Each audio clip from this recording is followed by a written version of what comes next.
Elon Musk is giving Twitter employees a choice: commit to the new, quote, hardcore Twitter, or leave the company with severance pay. Musk reportedly issuing that ultimatum in an email to staff yesterday, and they have until 5 p.m. Eastern today to make their decision. Yahoo Finance's Dan Howley has the details. Dan, what do you make of this? Yeah, it's interesting. This seems to be Musk just, kind of going the same way that he's gone at Tesla and SpaceX. And, he's reportedly talked about that in particular. He says that he wants this to be essentially an engineering-first company. And, Twitter does need help there. They need to make the product more interesting than it is already, make it less opaque, quite frankly, for newer users. But, there's more to it than just the engineering side of things. This isn't rockets and cars. This is people talking to each other around the world and spreading ideas. And, that can be used for both good and bad.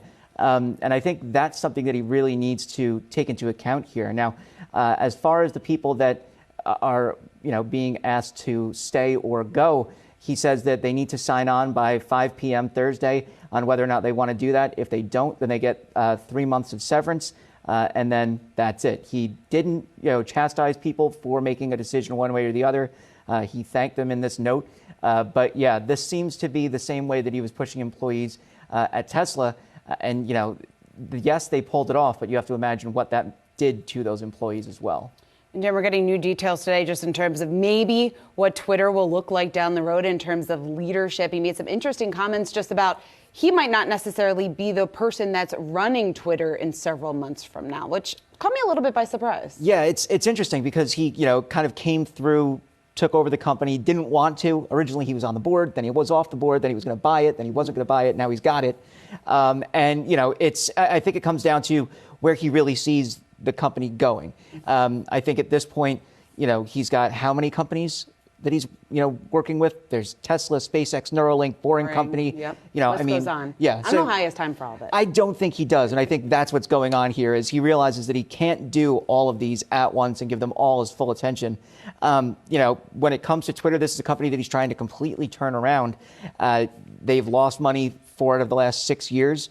So he wants to make it profitable. How he does that is still up in the air. How he does it, and do you think he's going to be able to do it just in terms of the success that we could see from Musk with Twitter? I do think that he can do something here, whether that's remaining in the status quo or turning it into a new app. He can do something. I don't think, yes, there's been these flaws. I mean, that's an understatement, right? With the fake accounts, with, firing people, then rehiring them, with the general way that he's taken over. But I don't think you can discount him quite yet. I think that there is still opportunity for him to turn everything around as far as his tenure goes in the brief more than 2 weeks that he's been there, and potentially turn this into, he's discussed the X Everything app, where that's kind of an equivalent to China's WeChat, where you can use it as a financial service, order cabs, just do standard social media on there. Or he could take Twitter and kind of bring it to a better level as far as monetization goes, maybe add some more features. It's not exactly an app that Gen Z is very interested in. It's more for, I would say, millennials and older. TikTok is really where the younger users are. If he wants to monetize it, he's going to have to get them interested in it. How exactly he does that, though, don't ask me, because I don't run a social media empire that I wanted, that didn't want, then ended up with. Either do I. And Dan, I can't imagine what morale is like, because if you signed up to work for Tesla or SpaceX, you knew what sort of company culture you were going into. But in this email that he said only exceptional performance will constitute a passing grade. So you have to be exceptional just to get a passing grade. What do you think this is going to do for really rearranging the company culture at Twitter? Yeah, it's going to be interesting. These are folks that were used to being told that they could work from anywhere.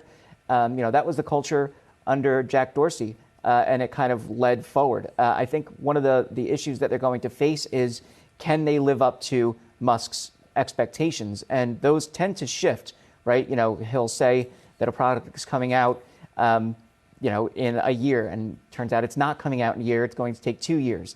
I think the people at Twitter who remain are going to have to, either learn to live by that or start looking elsewhere for other jobs. And, right now, that seems to be easier said than done with all of the layoffs in the tech industry, although there are still some companies hiring. I mean, you have to imagine that if you started at Twitter and that was your job, and now you have Elon Musk coming in saying, rip up everything that you knew before, it's got to be a lot tougher than it was before he even came in.